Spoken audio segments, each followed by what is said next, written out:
안녕하세요. 저는 올해 딱 40이 된 여자입니다. 퇴근하고 집으로 돌아와 하루의 고단함을 사연을 들으며 푸는 애청자입니다. 오랜만에 쉬는 날이라 푹 자고 일어나 평소 바빠서 미뤄뒀던 사연을 보내보고자 먼지 쌓인 노트북을 열었어요. 글재주가 없어 창피하긴 하지만 최선을 다해볼게요. 남편과 저는 결혼 4년차 부부였어요. 남들은 어떨지 몰라도 저흰 신혼부부처럼 알콩달콩 잘 살고 있었죠. 잘 사는 시댁과는 달리 친정은 평범한 편이었어요. 반대가 있진 않을까 했던 우려와는 달리 저흰 평탄하게 결혼을 허락받고 결혼식을 올렸어요. 알고 보니 시댁에선 남편에게 별 관심이 없더라고요. 시댁의 관심은 오로지 아주버님에게 있었고 남편은 거의 무시하는 수준이었어요. 당연히 결혼할 때도 어떤 도움이 없었고 오히려 그 점이 전 더 좋더라고요.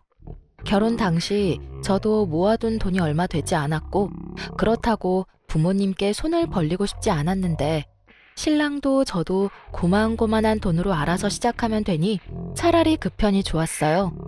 저흰 월세집에서 시작해 대출은 있지만 29평짜리 아파트까지 마련했어요. 참 열심히도 살았네요. 그렇게 저흰 성실하고 행복하게 하루하루를 살고 있었어요. 그러던 어느 날 아버님이 갑자기 쓰러지셔 돌아가셨고 거기서부터 저희의 불행이 시작되었어요. 둘째야, 너 들어와서 살아라. 내가 영 적적해서 안 되겠어. 네? 제가요? 그래. 왜? 싫으냐? 그렇다기보단 저보다 형님을 더 아끼시니 형님이랑 사시면 되시잖아요. 첫째는 회사가 멀어서 멀리서 살잖니. 그렇다고 회사를 옮기라고 할 수도 없는 노릇이고.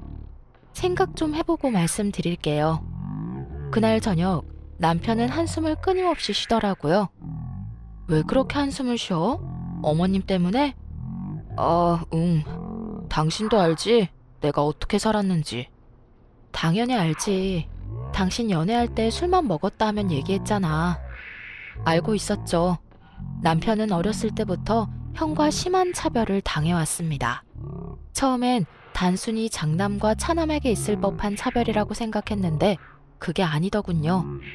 푼돈을 모으고 모아 급식비를 내고 그마저도 없을 땐 그냥 굶었다고 해요. 악착같이 모은 돈을 시부모님과 아주버님이 뺏어갔다는 얘기를 들었을 때 남편을 부둥켜 안고 얼마나 울었는지 몰라요. 아마 그때였던 것 같아요. 이 불쌍한 남자와 살아야겠다는 결심을 했던 순간이 다신 그 집으로 들어가기 싫었는데 막상 어머님이 그렇게 말하니까 고민스러워. 당연히 고민스럽지. 아주버님도 멀리 계시지? 응, 진주에 있어. 본사 발령도 힘든 상황인가 봐. 상황이 너무 안 좋다. 아버님도 갑자기 돌아가시고 어머님도 외로워 보이고. 그러니까 갑자기 혼자 되면 우울증이나 치매 같은 것도 잘 걸린다던데. 그럴 일은 없겠지만 괜히 그런 생각이 들면서 더 고민스러워. 너무 깊게 고민하지 말자. 당신 맘이 그러면 합가하면 되지 뭐. 같이 살다가 정 힘들면 다시 나오면 되지. 그리고 뭐가 걱정이야? 이제 당신 곁엔 내가 있는데. 내가 당신 지켜줄 테니까 걱정하지 말고 당신 마음 가는 대로 해. 그래, 천하무적 와이프 든든하네. 고마워 여보. 제 말에 남편은 합가하는 쪽으로 마음을 굳히는 듯 했어요. 그렇게 고민이 길어지던 어느 날 어머님께 전화가 왔더라고요. 예, 아직도 고민 중이니? 와이프랑 얘기 끝냈어요. 집은 새 주기로 했어요. 그래, 잘 생각했다. 내가 너한테 미안하고 고마워서 내 재산 다 넣어줄 생각이다. 네? 갑자기 그게 무슨... 갑자기라니. 너한테 합가하라고 말할 때부터 생각하던 거였어. 하여튼 그렇게 알고 빨리 들어오거라. 넓은 집에 혼자 있으려니 적적해 죽겠어. 큰 방 비워놨으니 그 방 쓰면 될 거다. 웬만한 짐은 다 들어갈 테니 걱정하지 말고 들어와. 네, 어머니. 빨리 정리해서 들어갈게요. 어머님의 갑작스러운 호의에 남편은 멍하니 있더라고요. 한참을 멍하니 있던 남편은 문득 어린 시절이 떠올랐는지 눈물을 글썽였어요. 울어? 아니, 그냥 내가 너무 나쁘게만 보고 있었나 이런 생각이 들어서. 응? 갑자기 무슨 말이야? 어머니가 재산 다 물려주신다네. 그 말을 다 믿는 건 아니지만 말이라도 그렇게 해주시니 기쁘면서도 슬프고 그래. 하여튼 좀 앞당겨서 들어가자. 천천히 들어가려고 했는데 어머니 많이 외로우신가 봐. 그래, 그러자. 난 상관없어. 그렇게 저흰 앞당겨서 시댁에 들어가게 되었어요. 어머님이 하셨던 말씀처럼 안방보다 더 큰 방을 비워두셨더라고요. 방 안에 저희가 쓰던 침대, 소파, 작은 냉장고까지 넣어도 자리가 남았어요. 그야말로 집안에 저희만의 원룸이 생긴 것 같은 느낌이었어요. 신혼 때가 떠오르기도 했고요. 시댁에 들어온 후 저희 사이가 더 돈독해졌어요. 어머님과의 사이는 그렇지 않았지만요. 예상했듯 어머님의 시집살이가 시작되었어요. 예, 아직 자니? 얼른 나와서 아침 준비 안 하니? 아, 네네. 밖에서 문을 두드리며 깨우는 소리에 놀라 시계를 보니 새벽 5시더라고요. 예상보다 이른 시간에 당황하긴 했지만 어느 정도 각오하고 들어왔던 터라 큰 타격은 없더라고요. 그냥 그러려니 했어요. 나도 도와줄게. 같이 해. 아니야, 당신은 출근해야지. 아침은 내가 다 할 테니까 일찍 퇴근해서 저녁에나 좀 도와줘. 그러니까 지금은 더 자. 저를 도우려고 일어나려는 남편을 도로 눕히고선 전 식사 준비를 하러 주방으로 갔어요. 어머님은 식탁에 앉아 계시더라고요. 전 그런 어머님을 뒤로하고 식사 준비를 시작했어요. 찌개에 반찬 서너 가지를 해서 식탁에 올려놓자 어머님이 맛을 보시더라고요. 예, 찌개고 반찬이고 너무 싱거운 거 아니니? 그래요? 저흰 원래 이렇게 먹어서요. 너무 싱겁다. 간 새로 하렴. 어머님은 초장에 절 잡아볼까 하는 생각이신 것 같았지만 전 그렇게 호락호락한 며느리는 아니었어요. 어머니, 싱겁게 먹는 게 건강에 좋대요. 짜게 먹어봤자 좋은 게 뭐가 있어요? 아버님 갑자기 쓰러지시는 거 보면서 저흰 더 싱겁게 먹고 있는걸요? 어머님도 나중에 고생하지 마시고 앞으로는 싱겁게 드세요. 아셨죠? 그래도 이건 너무 싱겁지 않니? 그럼 오늘은 그냥 드셔보시고 정 안 되겠다 싶으시면 말씀해 주세요. 내일부턴 간 좀 더 해드릴게요. 예상치 못한 저의 반응에 어머님은 그냥 그렇게 넘어가시더라고요. 식사를 마칠 무렵 간이 약하다 그러셨지만 전 알겠다 대답만 하고 계속해서 저희 식성대로 간을 했어요. 어머님, 오늘은 간 좀 더 세게 했는데 어때요? 전 좀 짠 것 같은데. 어머님은 괜찮으세요? 짜긴 뭐, 이 정도면 된 것 같구나. 앞으로는 이렇게 해. 네, 어머님. 전 이런 식으로 시집살이를 호기롭게 헤쳐나가고 있었어요. 마음을 단단히 먹고 들어와서 그런지 할만하더라고요. 생활비를 드리곤 있지만 둘이 살던 때보다 지출이 적으니 모이는 돈도 늘고요. 하지만 그런 날이 길게 이어지진 않았어요. 멀리 계시던 아주버님이 갑자기 회사를 이직하며 서울로 오게 되면서 시댁으로 들어와 버렸거든요. 계획에 없던 식구의 등장에 저도 저지만 남편이 더 당황스러워했어요. 그것도 그럴 것이 어린 시절부터 있었던 차별 때문에 아주버님 앞에선 한없이 작아지는 남편이었기에 아주버님의 등장이 달가울 순 없었죠. 어느 날 아침 식사를 준비하고 있는데 저희 방에서 아주버님 목소리가 들리는 겁니다. 저는 무슨 일인가 싶어 서둘러 준비를 마치고 방으로 갔어요. 그곳엔 아주버님이 제가 선물한 남편의 와이셔츠를 들고 서 있었어요. 야, 이거 내가 좀 입을게. 다려놓은 와이셔츠가 없네. 그거 안 되는데. 뭐? 잔뜩 주눅이 든 남편의 모습을 보는데 화가 확 나더라고요. 그거 제가 선물한 와이셔츠예요, 아주버님. 오늘 저 사람 입고 가라고 제가 어젯밤에 다려뒀고요. 저 사람도 오늘 입고 갈 게 그것뿐이라 빌려드릴 순 없고, 여기 다리미 드릴 테니까 직접 다려 입으세요. 제가 해드리고 싶은데 전 식사 준비로 바빠서요. 아, 네. 그럼 네가 내 와이셔츠 좀 다려. 당신 오늘 아침 일찍 가야 한다면서 빨리 옷 안 입고 뭐해? 당장 옷 입고 나와. 알겠어? 오. 아주버님, 다림이 여기 있어요? 뭐 하세요? 얼른 출근 준비하셔야죠. 그래야죠. 고마워요, 죄수씨.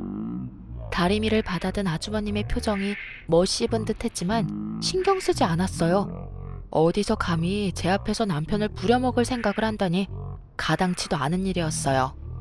전 아주버님이 방에서 나가는 걸 보고선 주방으로 돌아와 아침을 마저 차렸어요. 예, 그까짓 와이셔츠 좀 빌려주면 어디가 덧나니? 아주버님이 다림질하는 모습을 본 어머님이 득달같이 달려와 따지더라고요. 전 밥상을 차리며 대답했어요. 그까짓 와이셔츠 아주버님이 좀 다려 입으시면 되죠. 저한텐 제 남편이 하늘 같아서 구겨진 와이셔츠 입고 출근하는 꼴은 못 보겠는 걸 어째요. 그렇다고 식구들 아침밥 굶겨가며 제가 아주버님 와이셔츠까지 다릴 수도 없는 노릇이고. 정 싫으시면 아주버님도 장가 빨리 가시면 되겠네요. 너 그걸 말이라고 하는 게냐? 어머님, 벌써 6시가 넘었어요. 이러다 제 남편도 그렇고 아주버님도 그렇고 아침도 못 먹고 출근하게 생겼어요. 얼른 식사들 하세요. 그렇게 시작된 아침 식사. 편할 리가 없었어요. 어떤 말로 혼을 낼까 생각에 빠진 것이 화난 어머님과 여전히 어두운 표정의 아주버님.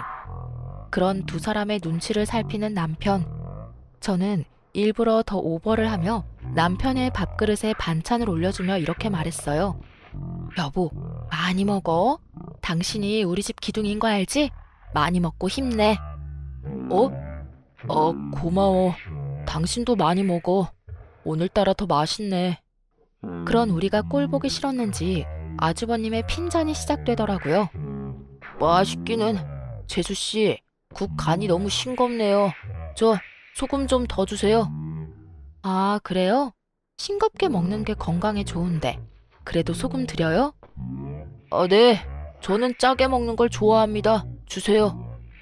네, 알겠어요. 전 소금을 가져다가 아주버님 국에 넣어드렸어요. 꽤 많이요. 도대체 소금을 얼마나 넣은 거예요? 너무 짜잖아요. 어머, 짜게 드시는 걸 좋아하신다길래 어쩌죠? 다시 드려요? 그렇게 짜면 형이 다시 떠다 먹어. 남의 와이프 그만 부려먹고. 처음이었어요. 식구 앞에서 그런 식으로 말하는 남편을 본 건. 순간 감격의 눈물이 흘러나오는 걸 억지로 참으며 흐뭇한 표정으로 남편을 보았어요. 남편은 많이 긴장한 듯 경직된 표정이었지만 제 눈엔 그 모습마저 멋있어 보이더라고요.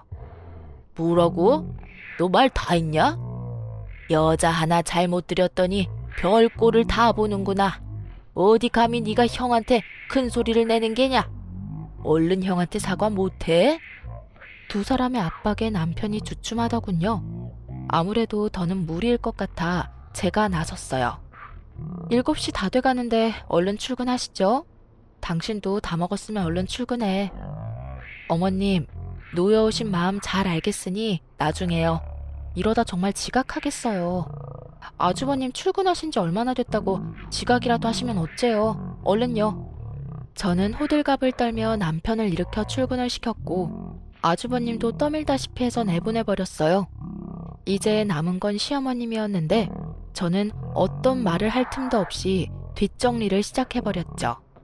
하지만 어머님은 물러설 생각이 없으신지 제 뒤통수에 대고 혼내시더라고요. 너, 네 남편을 어떻게 구워 삶았길래 제가 저렇게 변한 게야? 어머, 어머님, 제가 뭘 구워 삶아요. 전 그저 다른 부부처럼 아끼고 사랑만 줬을 뿐이에요. 뭐야? 워낙 자존감이 없던 사람이라 고작 아껴주고 사랑만 줬을 뿐인데 저렇게까지 변했네요. 너무 대견하지 않아요? 저래서 사회생활은 어떻게 하나 걱정했는데 이제 그런 걱정은 안 해도 되겠어요. 그렇지 않아요, 어머님? 너 지금 나 놀리는 게냐? 아유, 어머님, 그런 말씀 마세요. 전 저 사람이 남자다워졌다는 말씀을 드리는 건데 혹시 어머님은 어머님 아들이 당당하게 제 할 말 다 하는 모습이 싫으신 건가요? 그럴 리가 있냐? 난 그저 한참 어린 아우가 하늘 같은 형님한테 큰 소리 치는 게 버릇이 없다. 이 뜻이야. 에이, 어머님. 아주버님이랑 그이 4살 차이밖에 안 나요. 그리고 아까 일은 아주버님이 너무하셨죠. 제가 아주버님께서 부리는 사람도 아니고 이래라 저래라 하시는 건 아니지 않을까요? 사실 아주버님이랑 제 촌수가 가깝다면 가깝지만 그렇다고 함부로 막대할 그럴 사이는 아니잖아요. 그렇지 않아요? 뭐? 그럼 첫째가 네 눈치라도 살펴야 한다 이 말인 게냐? 첫째는 귀한 장남이라 우리가 키울 때도 귀히 여기며 키웠다. 그리 귀하게 키운 내 장남한테 네가 그 사소한 부탁도 못 들어준다 이 말이냐? 어머님의 말을 듣고 있는데 남편의 차별이 어땠을지 딱 알겠더라고요. 제 앞에서도 이런 식인데 남편이 자라온 세월엔 얼마나 더 심했을지. 전 지금 물러서면 앞으로 더 힘들어지겠다는 생각에 절대 물러서지 않기로 했어요. 그런 말이 아니라 예의는 지켜주셨으면 한다 이 뜻이죠. 어머님, 저도 외동딸이라 나름 귀하게 컸어요. 어머님 말씀대로라면 저도 샤워하러 갈 때 그냥 가서 다 씻고 아주버님 불러서 속옷 심부름 시켜도 되겠네요. 저한텐 그게 아주 사소한 부탁이고 친정에서도 그랬거든요. 매야? 순간 어머님의 표정이 장희빈의 표독스러움과 같아 살짝 겁이 났지만 마음을 가다듬고 하고 싶은 말을 마저 했어요. 이것 보세요. 어머님도 말문이 막히시죠? 저도 사실 아침에 그랬어요. 저도 이런데 그이는 오죽했겠어요? 자기 와이프를 식모 대하듯이 하는데 거기서 가만히 있으면 그게 남자게요? 그냥 바보, 멍청이 아닐까요? 그리고 말이 나왔으니까 드리는 말씀인데 저희는 어머님 모시려고 들어왔지 아주버님 모시려고 들어온 것도 아니고요. 어머님이 그러셨잖아요. 합가에서 어머님 잘 모시면 재산 다 주신다고. 그 조건에 아주버님이 없었잖아요. 아, 그렇다고 제가 아주버님을 무시한다거나 그런 뜻은 아니니까 오해는 마세요.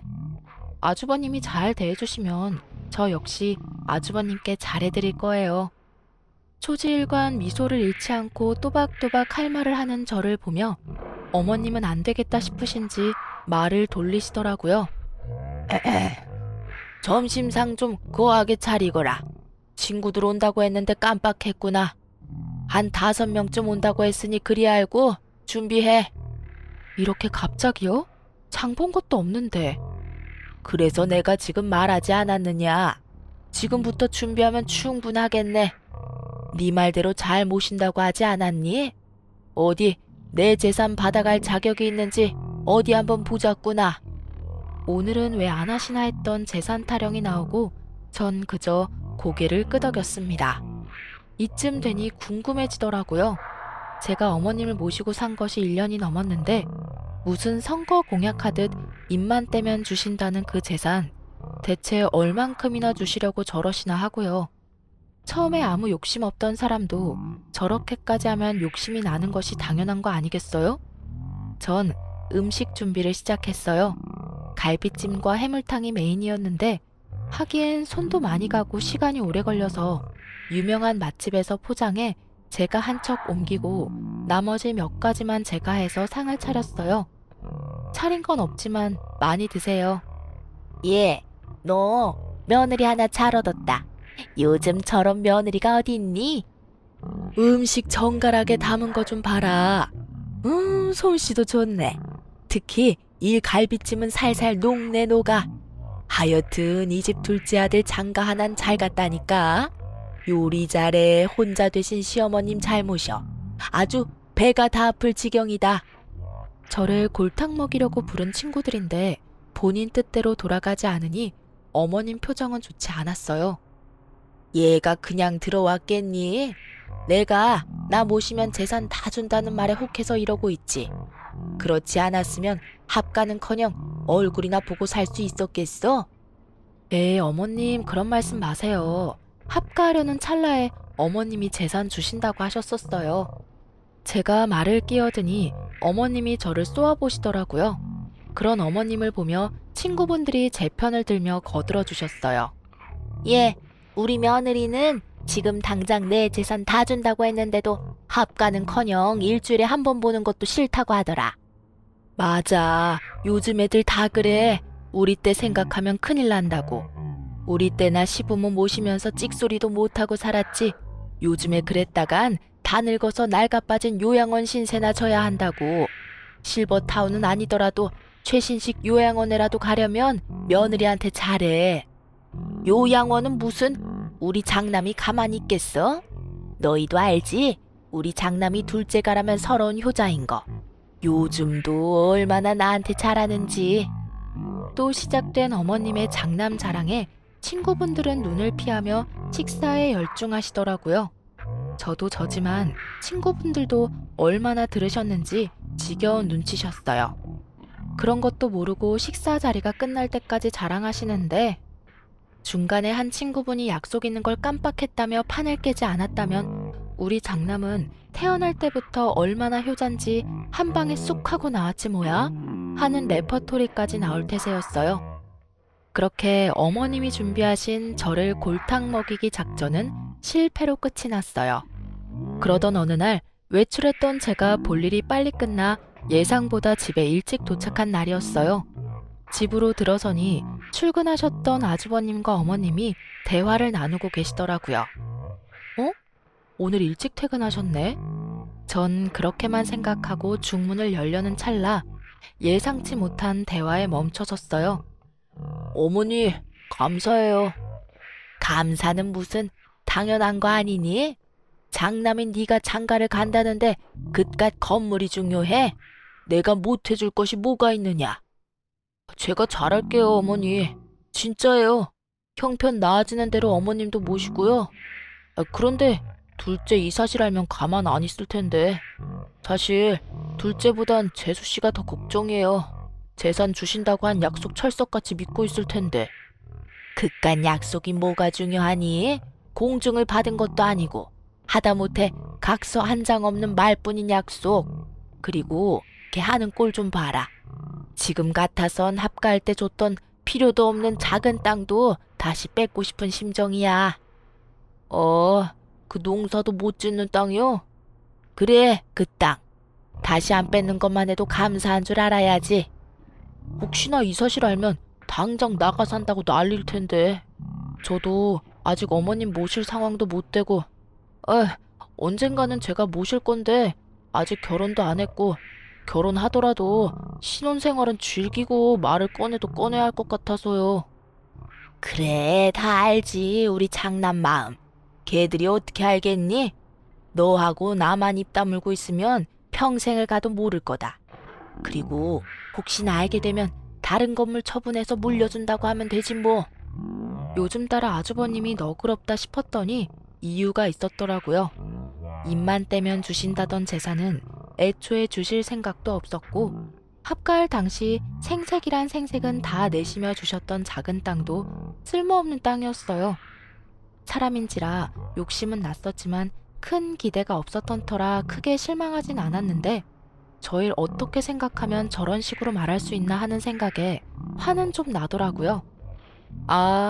그럼 지금 두 분 말씀은 어머님이 입버릇처럼 말씀하셨던 그 재산 중 일부는 아주버님 집 사주셨고 남은 건물조차 저희 줄 생각은커녕 애초에 땡전 한 푼 줄 생각도 없으셨다. 이 뜻이네요? 저의 등장에 많이 당황한 두 사람이 저를 보더라고요.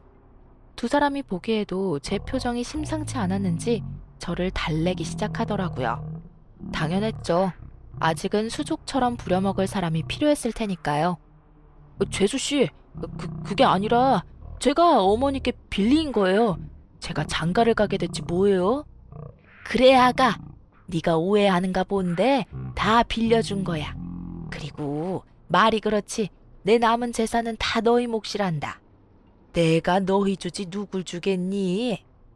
퍽이나 주시겠어요. 저는 마음의 소리를 속으로 삭히며 건성으로 대답하곤 방으로 들어와 버렸어요. 그리고 남편이 오길 기다렸어요. 여보, 괜찮아? 당신도 들었구나. 나도 난데 당신은 괜찮아? 나는 괜찮아. 어차피 기대도 안 했는걸. 난 그저 미우나 고우나 부모니까 마지막 효를 다하려 들어왔던 거였어. 우리 올해로 합가한 지 2년쯤 됐지? 이쯤 하면 된 거 같은데 이제 다시 분가할까? 타이밍도 제격이긴 한데 당신 정말 괜찮아? 난 정말 괜찮다니까. 그럼 5개월 뒤에 나가자. 그때 세준거 계약 만기야. 어때? 그래, 그러자. 일단 그때까지 어머님한텐 비밀로 하자. 그래. 저흰 남은 5개월을 좋게 잘 지내고 나가기로 했습니다. 그렇게 남은 시간을 보내고 있었어요. 아주버님은 결혼을 하셨고요.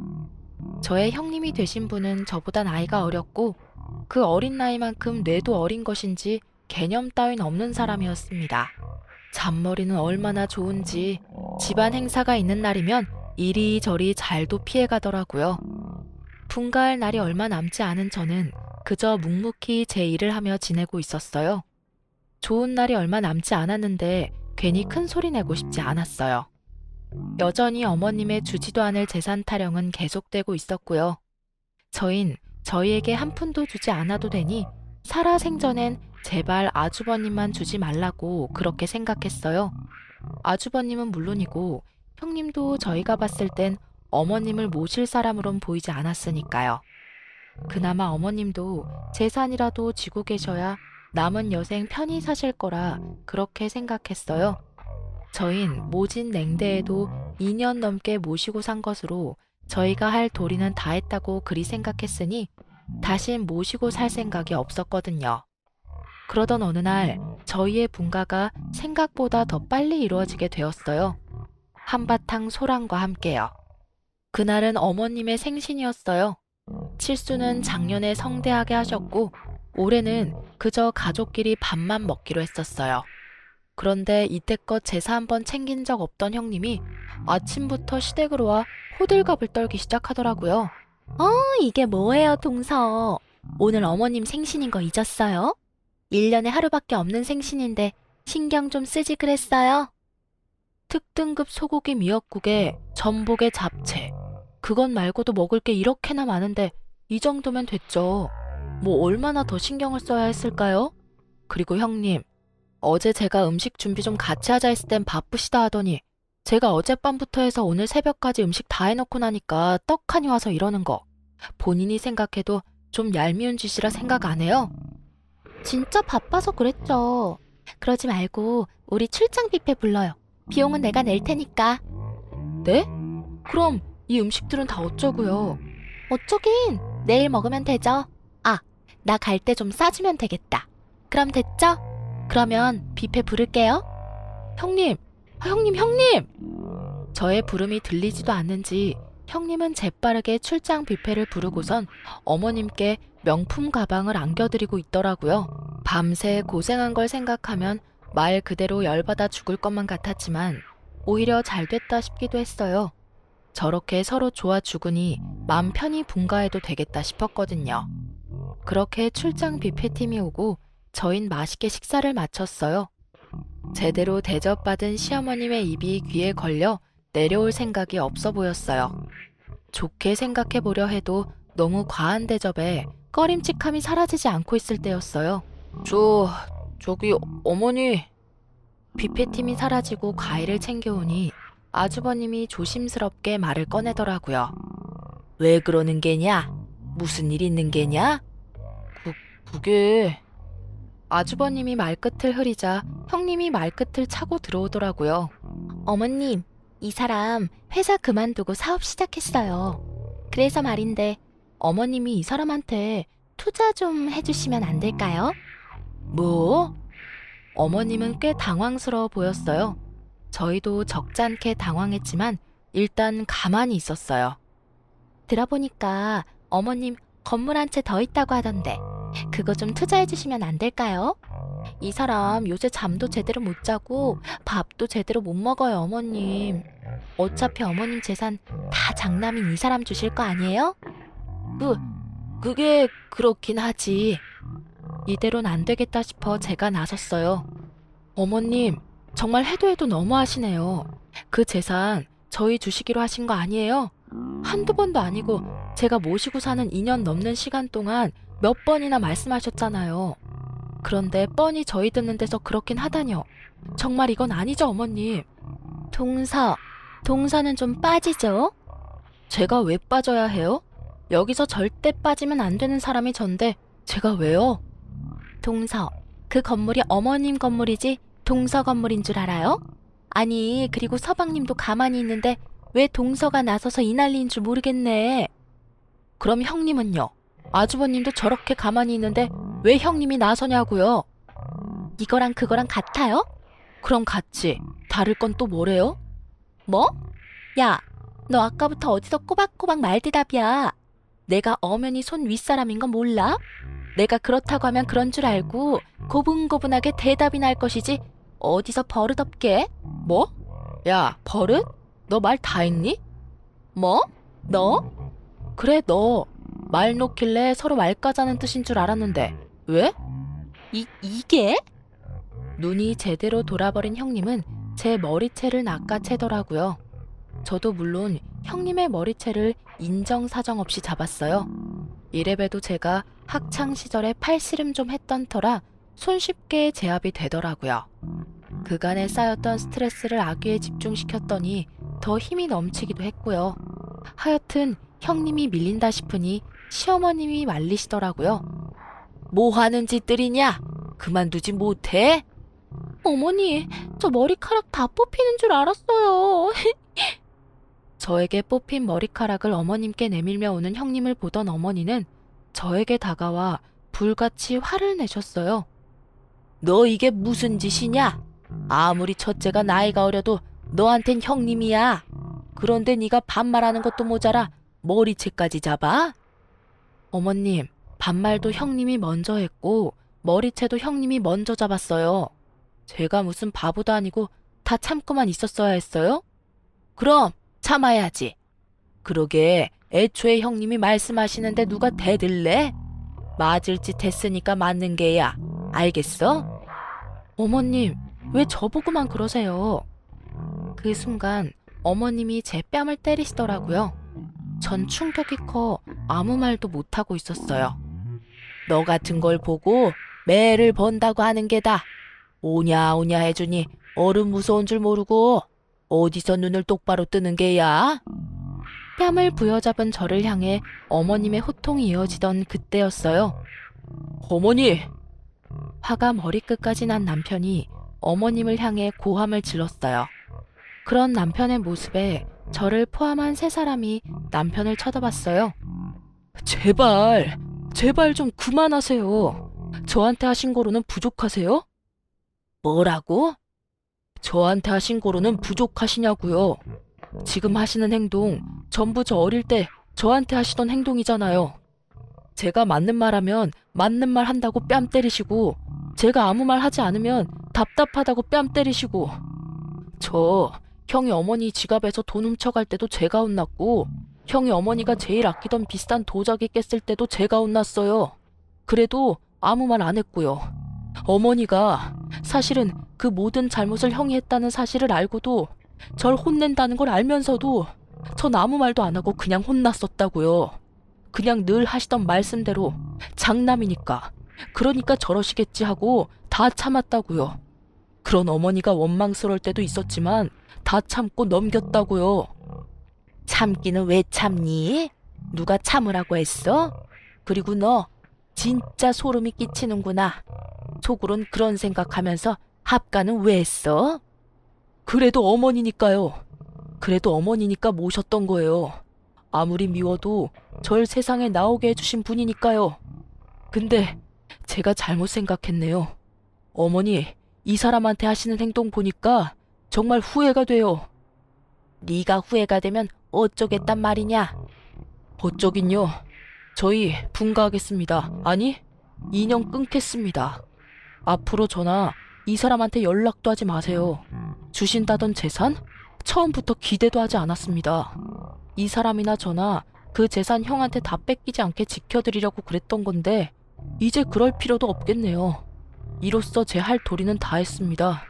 주신 땅은 이제껏 저나 집사람이 어머니 모셨던 값으로 치고 잘 받도록 하겠습니다. 그럼 사시는 동안 평안하시고 돌아가시더라도 연락 주지 마세요. 연락 주셔도 찾아가지 않을 테니까요. 그렇게 말한 남편은 저의 손을 잡고 그래도 시댁을 나와버렸어요. 짐은 다음날 이삿짐 센터를 통해 옮겨 컨테이너에 맡겨두었고 집은 팔기로 했답니다. 시댁에서 모르는 곳으로 이사하기로 했거든요. 집을 구하기 전까지 저흰 친정에서 잘 지냈어요. 남편도 시댁보다 더 편해 보였고요. 저희 부모님께서 남편을 많이 아껴주셨거든요. 너 저런 남편 없다. 잘하고 살아. 친정엄마 늘 입버릇처럼 하던 말씀이세요. 얼마나 아끼는지 다들 아시겠죠? 저흰 한 달가량 친정에서 지내다 나와 새로운 곳에 터를 잡았습니다. 어머니께서 주셨던 땅을 처분하니 대출 없이도 작은 아파트 정도는 살 수 있더라고요. 남편은 회사도 그만뒀어요. 퇴직금과 조금 남아있던 돈으로 저흰 가게를 차렸고요. 한동안은 그렇게 잘 지냈어요. 시댁에서도 연락조차 없는 걸 보니 잘 지내는 것 같았어요. 어느 날 문득 달력을 보는데 시댁 제사가 있던 날이더라고요. 잘하려나 생각하는 찰나 무섭게 전화가 오기 시작했어요. 여보, 이거 봐봐. 어머님이랑 형님한테 계속 전화 와. 이때껏 연락도 없더니 왜? 오늘 제사잖아. 그럼 그렇지. 다 무시해. 나도 형한테 전화 온다. 그냥 꺼버리자. 당신도 꺼버려.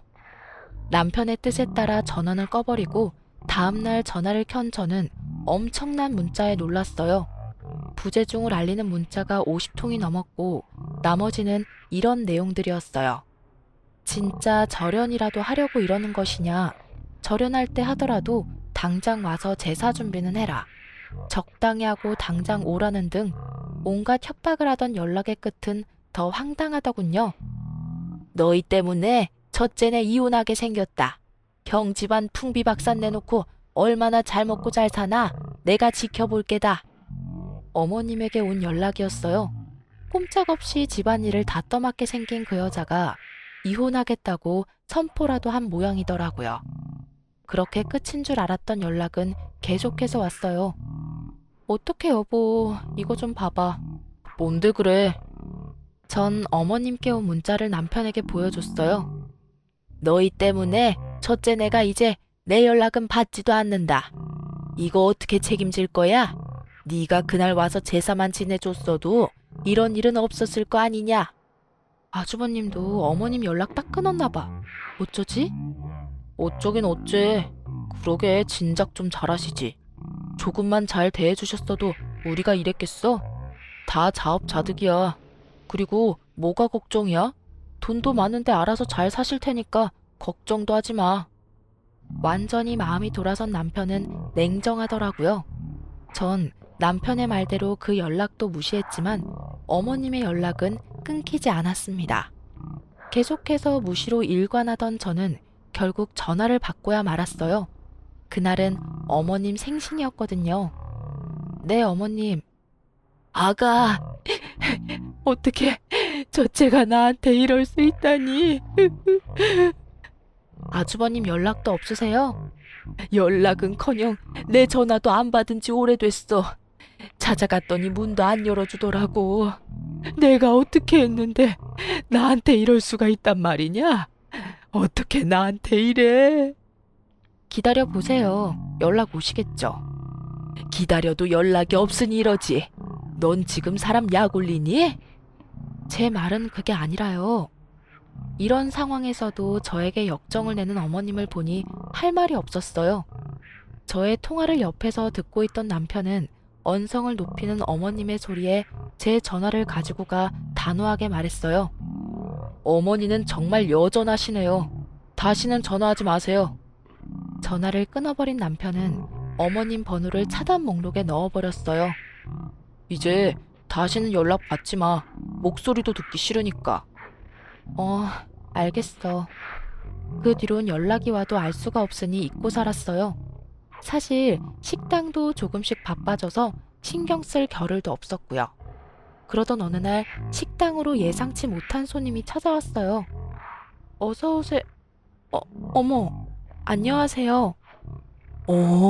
정숙이네 둘째 며느리 아니야? 네, 잘 지내셨죠? 그렇습니다. 지난번 집에 오셨던 어머님의 친구 한 분이 우연히 오셨더라고요.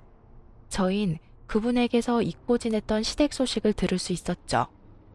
난 잘 지내는데 정숙이는 오늘 내일 하잖아. 아, 집 나가서 모르겠구나. 글쎄 연락 뚝 끊겼던 장남이 갑자기 다시 찾아와서는 여행도 모시고 가고 용돈도 턱턱 주고 하길래 이제 정신 차렸나 보다 했지. 그런데 그게 아니라 사업이 힘들어져서 나머지 재산 뜯어내려고 왔더라고. 우리가 그렇게 말렸는데 정숙이는 우리 장남이 그럴 일 없다며 남은 건물 한 채 정리해서 투자해줬는데 글쎄 한 일주일 잘한다 싶더니 그 뒤론 또 연락 두절됐잖아. 그러게 말 안 듣더니 그나마 집은 남겨뒀으니 망정이지 다 늙어서 길거리에 나 앉을 뻔했어. 아, 그런 일이 있었어요? 그래, 그런 것도 장남이라고 그렇게 끼고 돌더니 요샌 나랑도 연락도 잘 안 돼. 창피하겠지. 동네방네 소문 쫙 났으니 어디 얼굴 들고 다니겠어? 네, 그렇긴 하겠네요. 그럼 식사 맛있게 하세요. 결국 저희가 우려했던 일이 그대로 일어났더군요. 남편은 그날 저를 피해 찾은 골목 어귀에서 10년 동안 끊었던 담배를 다시 피우더라고요. 그런 남편을 본 전 아무 말도 하지 못했어요. 그 심정이 어떨지 전 감히 짐작도 되지 않았으니까요. 그저 그날 밤 남편에게 마시는 안주를 만들어주며 술상을 봐줬어요. 남편은 술 한 잔에 털어내려는 듯 시원하게 소주 한 병을 비우고 평소의 모습으로 돌아와 열심히 음식을 연구하며 식당을 위해 노력했어요. 그런 남편의 노력을 하늘이 알아챘는지 식당에 손님이 넘쳐났어요. 그야말로 대박이었죠. 눈코 뜰 새 없이 바쁜 일상을 보내던 어느 날, 모르는 번호로 전화가 오더군요.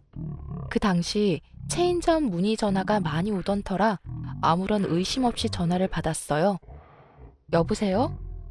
아가, 나다. 저희가 전화를 받지 않자 전화번호까지 바꿔 연락하셨더라고요. 네, 어머님, 잘 지내시죠? 죽기 전에 목소리라도 들어볼까 싶어서 전화해봤어. 네? 어머님, 그게 무슨 말이세요? 죽으신다뇨. 내가 이렇게 살아서 뭐 하겠니? 그래서 죽으려고 하니 네 생각이 나지 뭐야. 그래서 마지막으로 목소리라도 들어볼까 해서. 둘째랑 행복하게 잘 살아. 이만 끊으마. 그렇게 끊긴 전화를 붙잡고 제가 안절부절 못하고 있자 옆에서 듣고 있던 남편의 눈빛은 흔들렸지만 말은 단호하게 하더라고요. 절대 죽을 사람 아니니까 걱정하지 마. 전 여기서 끝이 아닐 거란 예감이 강하게 들더라고요. 제 예감은 적중했고 병원에서 전화가 왔어요. 어머님이 입원하셨는데 환자분이 애타게 찾고 있으니 오시라고요. 저와 남편은 대기 손님까지 있던 가게를 내팽개치다시피 하고 급히 병원으로 달려갔어요. 병실 앞에 도착한 저희는 가쁜 숨을 내쉬고 있었는데요. 그때 병실 안에서 어머님 목소리가 들려오더라고요. 응? 나 괜찮아. 그냥 입원만 한 거야. 죽는다고 했는데도 오질 않으니 어쩌겠어? 이런 쇼라도 해야지. 첫째 놈, 말도 마라. 아예 전화번호까지 바꿔서 연락도 안 돼. 내가 미쳤지. 그런 것도 자식이라고 한평생 모은 재산 다 쏟아부었으니 그나마 둘째가 심성이라도 고우니 그걸 잘 이용해 봐야지. 다 늙어서 혼자 어떻게 살아? 이제 올 때 됐으니 끊어. 그래요. 저흰 또 속은 것이었습니다. 전 긴장이 풀리며 그 자리에 주저앉아 버렸고 남편은 치가 떨리는 듯 온몸을 부들부들 떨며 거칠게 병실 문을 열었어요. 왔니? 소름 돋는 어머님의 연기에 남편은 더욱 화가 난 듯 했어요. 목소리마저 떨리고 있었거든요. 어머니, 아니, 아주머니, 연기 그만하세요. 밖에서 통화하는 거 다 들었어요. 그리고 제발 다시는 연락하지 마세요.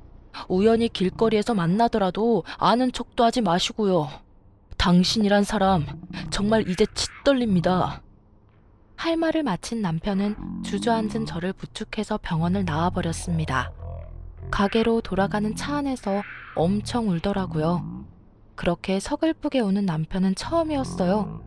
그런 남편을 안고 저도 얼마나 울었는지 몰라요. 가게로 돌아온 저희는 아수라장이 된 상황을 빠르게 정리하고 일찍 문을 닫았습니다.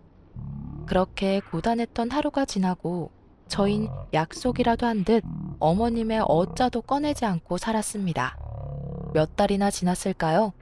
머릿속에서 시댁의 존재가 사라질 때쯤 어떻게 알았는지 식당으로 아주버님과 형님이 찾아왔더라고요. 아주 형편없는 꼴을 하고요. 보아하니 돈이란 돈은 다 끌어다 시작한 사업이 망한 눈치였어요. 무슨 일이야? 여기 어떻게 알고 왔어? 무슨 일이라니? 형이 동생 보고 싶어서 왔지. 네, 형이 서방님 얼마나 보고 싶어 했다고요. 동서, 잘 지냈어? 친한 척 말을 걸어오는 형님을 보니 구역질이 나올 것 같아 저는 아예 몸을 돌려 앉아 있었어요. 형이 언제부터 내 생각을 그렇게 했다고. 형이라면 죽고 못 사는 어머니한테나 가보지 그래. 야, 말도 마라. 어떻게 어머니가 나한테 이럴 수 있냐? 집에 찾아갔더니 경찰 불러서 쫓아내시더라. 나 원참 황당해서. 내가 그까지 돈 좀 날려먹었다고 어떻게 장순을 경찰에 신고하냐? 그래서 지금 내 돈까지 뜯어먹으려고 찾아온 거야? 아니 그게 아니라. 야, 동생아, 말이 나왔으니까 하는 말인데 나 돈 좀 빌려주면 안 되냐? 이번엔 진짜 성공할 수밖에 없는 아이템이라서 그래. 네가 조금만 도와주면 어떻게 될 것 같은데. 돈? 조금만 기다려봐. 말 같지도 않은 말을 듣고 있던 남편은 잠시 기다려보라며 주방으로 향했어요. 그리곤 굵은 소금을 한 바가지 퍼와 아주버님과 동서에게 냅다 뿌려버렸어요. 이게 뭐야? 서방님, 이게 뭐한 짓이에요? 둘 다 내 말 잘 들어. 2번 다시 찾아오지 마. 한 번만 더 찾아오면 소금으로 맞은 이 순간을 감사하게 여기게 만들어줄 테니까. 알아들었으면 얼른 썩 꺼져. 남편의 고함에 두 사람은 혼비백산하며 사라졌어요. 언제쯤 끝이 나려나 했던 시댁과의 인연도 이렇게 끝이 났습니다. 그래서 저희는 어떻게 살고 있냐고요? 저희는 시댁에서 나오며 하는 일마다 잘 풀려 아주 잘 살고 있어요. 10평도 되지 않는 공간에서 시작했던 식당은 이제 50평 정도 되고요. 체인점 문의도 끊임없이 들어와서 고민하고 있어요. 쉬는 주말에는 봉사활동도 다니고요. 언제인지 자세히는 모르겠는데 제가 이렇게 물어본 적이 있어요. 여보, 사실 절연이란 게 쉽게 할 수 있는 결정은 아니잖아. 결정은 했다고 하더라도 그렇게 강단 있게 밀어붙이는 것도 쉽지 않고. 혹시 후회한 적은 없었어? 제 물음에 남편은 이렇게 말하더라고요. 후회? 후회는 무슨? 지금이 100배, 1000배 행복해. 나한테 이제 가족은 장인어른, 장모님, 그리고 당신뿐이야.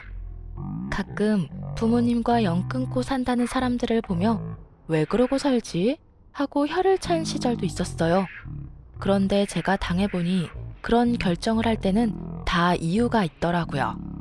만약 그때 남편이 강단 있는 결정을 내리지 않았다면 저흰 아주 불행한 삶을 살고 있었겠죠. 쓰다 보니 말이 길어졌는데 많이 지루하진 않으셨는지 걱정이네요. 애청자 여러분, 저는 이만 물러가 볼게요. 긴 제 사연 들어주셔서 감사합니다. 안녕하세요, 여러분.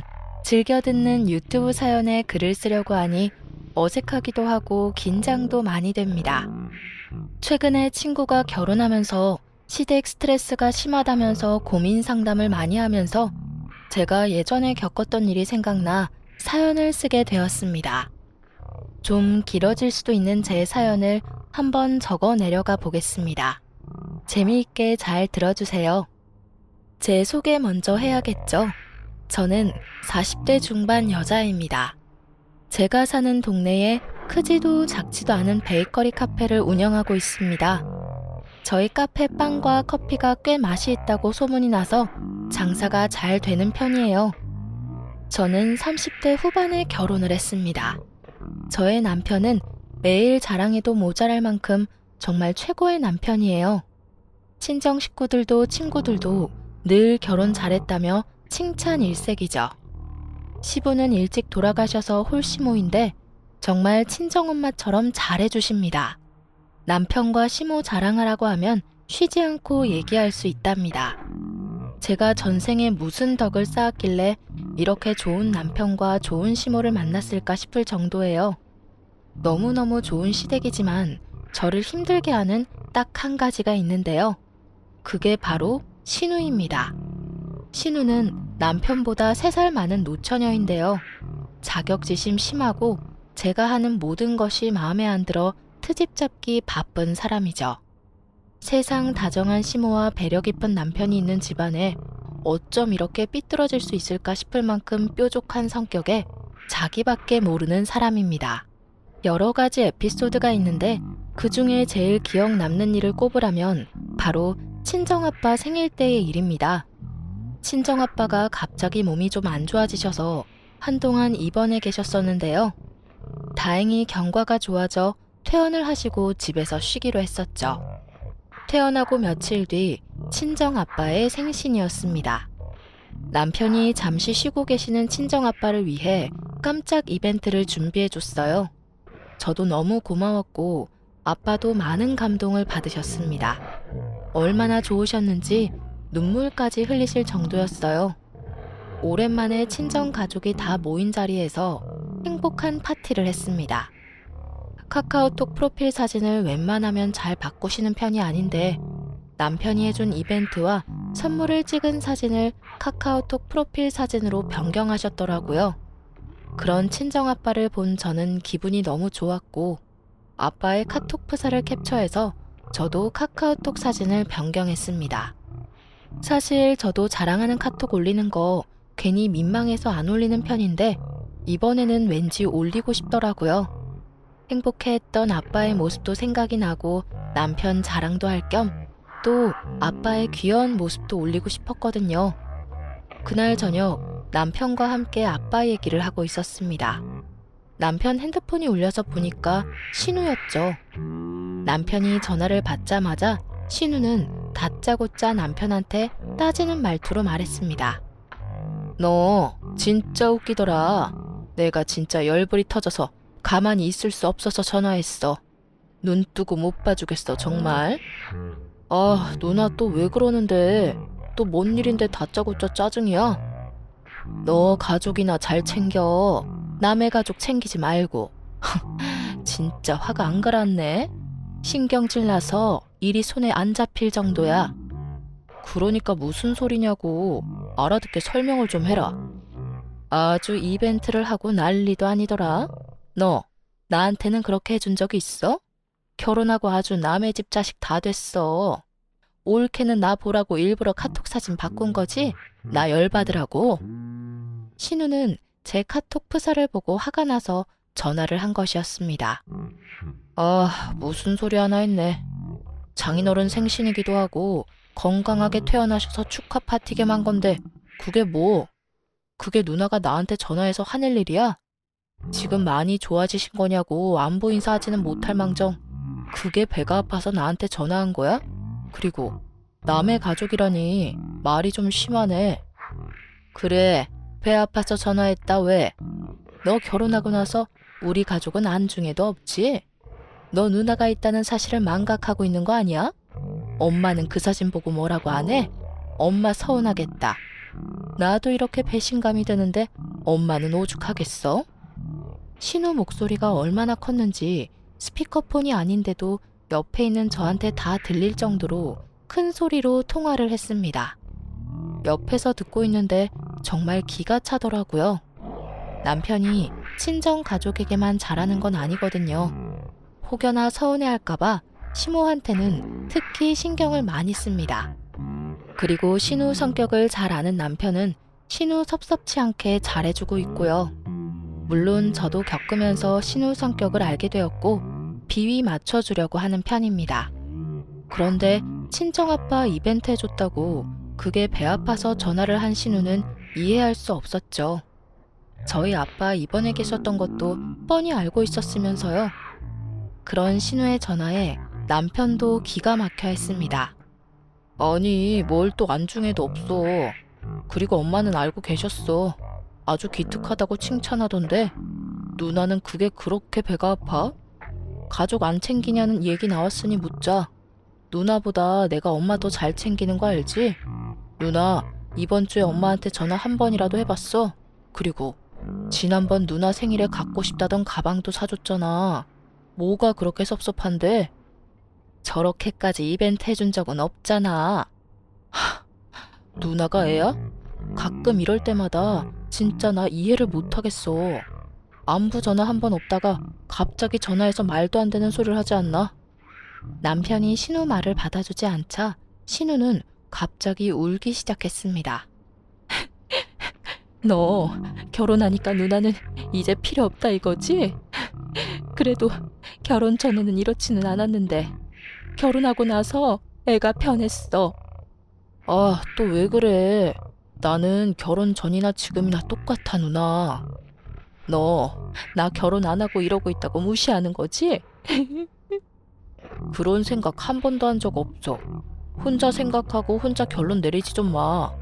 지금 전화 계속 해봤자 서로 좋은 소리 안 나갈 거 뻔하니까 오늘은 그만 끊자. 심술이 가득 찬 신우를 이해할 수는 없었죠. 하지만 또 그냥 가만히 있으면 자기를 무시한다느니 어쩌느니 할 것 같아서 달랠 겸 신우한테 연락을 해서 만났습니다. 형님, 내년 생일엔 더 멋진 이벤트 해드릴게요. 마음 푸세요. 저희 아빠가 그동안 몸이 안 좋고 병원 생활하느라 기운이 없었는데 신랑이 그렇게 생일 파티 해줘서 얼마나 기뻐하셨는지 몰라요. 무슨 이벤트를 예고하고 하니? 몰래 해야 이벤트지. 너는 니네 아버지 파티할 때 미리 말하고 했니? 그리고 넌 내 마음 풀려고 만난 거야? 자랑하려고 만난 거야? 당연히 형님 마음 풀어드리려고 만난 거죠. 그럼 내년 말고 언젠간 몰래 깜짝 파티 해드리면 되잖아요. 됐다 됐어. 무슨 엎드려 절받기도 아니고. 내가 말을 말지. 형님한테 먼저 이벤트 안에서 섭섭하신 거예요? 저희 아빠 깜짝 파티한 게 그렇게 마음에 안 드시는 거예요? 저 점점 형님한테 섭섭해지려고 해요. 아직 심술이 풀리지 않은 신우는 제가 이래도 흥 저래도 흥이었어요. 너는 섭섭함이겠지만 난 배신감이야. 네가 내 마음을 아니? 넌 모를 거야. 네가 어떻게 했길래 동생이 그렇게 홀딱 빠졌는지 모르겠네. 혹시 너 내 동생 약점 잡고 있는 거 아니지? 무슨 소리예요. 신랑이 약점이 어딨어요. 얼마나 완벽한 사람인데 형님도 아시면서? 신랑 같은 사람은 이 세상에 하나뿐이잖아요. 이것 봐 이것 봐. 말하는 것부터 아주 여우야. 얼마나 여우짓을 했으면. 지금 보니까 홀랑 넘어갈 수밖에 없게 달콤한 말로 꼬시는구나. 나도 좀 배워야겠다. 나는 내숭 떨거나 그렇게 아부 떠는 말은 잘 못하겠어. 정말 대단한 것 같아. 내가 언니라고 불러야겠어. 신우는 계속해서 제 속을 긁었습니다. 저도 참다 못해 정색을 하게 되었죠. 형님, 형님이 속상해한다길래 제가 좀 마음 푸시라고 만나러 온 건데 이럴 거면 왜 만났어요? 저 속에 없는 말 한 것도 아니고 진심을 얘기한 거예요. 그런데 내숭이니 여우니 말이 좀 심하신 것 아니에요? 어머, 갑자기 또 태도 달라지는 것 봐. 다른 가족 있을 때는 아주 착한 척, 순한 척, 척이란 척은 다 하고 나랑 있을 때는 이렇게 잡아먹을 듯 노려보면서 톡 쏘는 것 좀 봐. 우리 엄마가 너 이런 모습 아니? 제가 계속해서 형님이랑 잘 지내려고 노력하는 건 안 보이세요? 노력하는 애가 이래? 내 마음 풀려고 왔다며? 근데 왜 성질이야? 내가 마음 안 풀렸다는데 뭐 어쩌라고? 네 앞에서 마음 풀린 척 하하호호 웃어야 해? 형님은 제가 뭘 해도 마음에 안 드시죠? 그냥 제가 싫으신 거잖아요. 그냥 저한테 화풀이하고 싶어서 만나신 거죠? 말도 되게 이상하게 한다 너. 웃겨 정말. 화를 돋구고 앉아있네 짜증나게. 아, 괜히 만났어. 기분만 잡쳤어. 너랑 만나면 늘 기분이 똥이 되는 것 같아. 신우는 연애할 때부터 늘 이런 식이었어요. 신우랑 잘 지내고 싶어서 선물을 해줘도 뭐가 더 이쁘니, 이건 디자인이 구리다느니, 가격이 어떻다느니. 제가 해주는 건 어떻게 해서든 트집 잡기 바빴죠. 제가 뭐가 그렇게 마음에 안 드세요? 너 내 동생이랑 엄마한테도 이런 식으로 대하니? 아니잖아. 내가 만만하지? 나한테만 이딴 식으로 행동하는 거잖아. 불려우 같은 계집애. 저도 참고 참다가 터진 거예요. 지렁이도 밟으면 꿈틀한다잖아요. 아니 왜 매번 트집 잡지 못해 안달이시냐고요. 너 여우짓 하는 거 꼴 보기 싫어서 그런다. 왜? 어쩔래? 형님이랑 말이 안 통해서 도저히 같이 못 있겠네요. 알겠습니다. 여우는 이만 가볼게요. 안녕히 계세요. 신우는 저를 얼척이 없다는 표정으로 쳐다보더니 괜히 옆에 있는 작은 쓰레기통을 발로 차서 쓰러뜨리더군요. 솔직히 저는 카카오톡 프로필 사진 하나 바꾼 것 때문에 일이 커질 줄 몰랐거든요. 그리고 신우가 이렇게까지 행동할 줄 상상도 못했고, 별일도 아닌데 오버하는 신우가 괜히 얄밉고 원망스럽기까지 했습니다. 신우는 그냥 제 존재 자체가 마음에 안 드는 것 같았어요. 그렇게 한바탕 후 신우는 별 연락이 없었어요. 뭐 먼저 연락 와서 살갑게 하는 사람이 아니었기 때문에 그러려니 했고, 저도 굳이 연락할 생각은 하지 않았습니다. 남편도 괜히 연락해서 맘 상하지 말라며 신우한테 전할 말이 있으면 본인을 통해 하라고 했죠. 그렇게 저는 저대로, 신우는 신우대로 일상을 보냈습니다. 그러던 어느 날 신우가 갑자기 어떤 남자를 데리고 제 카페에 찾아온 거 아니겠어요? 신우 눈에 아주 하트 뿅뿅, 눈에서 꿀이 뚝뚝 떨어지는 모습을 보는데 꼴배기가 싫더라고요. 그리고 전에 있었던 일도 아직 마음이 안 풀렸는데 갑자기 남자를 데리고 와서 히히덕거리고 있었으니 얼마나 짜증이 나겠어요. 게다가 너무 당연하듯 돈도 안 내고 자리 잡고 앉더라고요. 올케가 하는 가게인데 인테리어도 너무 이쁘고 빵도 맛있다고 평소엔 하지도 않는 칭찬을 해대면서 계산도 안 하고 가져가더라고요. 심기불편한 얼굴로 있었더니 신우가 슬그머니 와서는 신나서 떠들더군요. 어때? 내 남친. 너무 멋있지? 어쩜 저렇게 키도 크고 생긴 것도 잘생겼는지. 나 이번에 진짜 운명을 만난 것 같아. 내가 이 사람을 만나려고 그동안 그렇게 똥차들만 만났었나 봐. 나 요즘 너무 행복하다. 너가 봐도 우리 너무 잘 어울리지 않니? 솔직히 궁금하지도 않고 듣고 싶지도 않은 이야기인데 자랑이 하고 싶었는지 아주 친한 척하면서 얘기하는 신우. 참 어처구니가 없었습니다. 그래서 심드렁하면서 듣고 있다가 재고 파악해야 한다는 핑계로 저는 창고로 갔습니다. 그렇게 한번 같이 온 뒤로 신우와 신우 남친은 자주 와서 데이트를 했어요. 물론 돈 한 푼 내지도 않고 듣고 싶지 않은 본인 남친 자랑만 했어요. 계속 카페 와서 빵 이것저것 집어가고 커피도 비싼 것만 처먹고 있는데 더 이상은 안 되겠다 싶었어요. 한 번 더 와서 그러면 그땐 신우 남친이 옆에 있던 말던 한 소리 해야겠다 싶어서 벼르고 있었는데 알바생한테 전화가 왔습니다. 사장님, 신우 이분이 오셔서 인기 있는 빵들만 싹 쓸어서 가셨어요.